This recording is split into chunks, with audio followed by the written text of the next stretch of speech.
يعني نحن مو كشعب سوري عربي نرفض هالشيء نحن، لانه الشيء اللي ساووه الافكار التخلفيه اللي حطوها بالشعب والدمار والقتل والمجازر والسرقات، هذا كله ضرب اقتصاد البلد. نحن من ناحيه كرأي شخصي انا برفضه هذا، انه بعد ما انا ما في بيت ما عانى، ما في بيت ما عنده شهيد، ما في بيت ما عنده مخطوف، كله من وراء أفكار إخواني. أنا بقول عنه فكر إرهابي إخواني.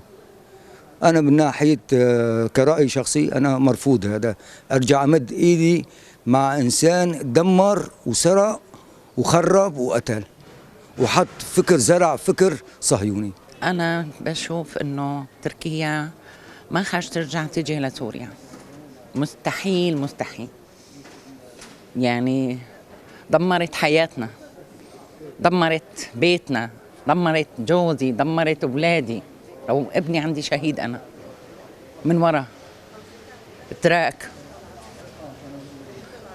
يعني هذا أردوغان الله يقرف عمره إن شاء الله بأعلى سماء. أنا اسمي ماريانا ديرمادوسيان، وخلي يعرف مين هو ونحن مين. نحن شعب السوري وشعب الكرات ايد وحده.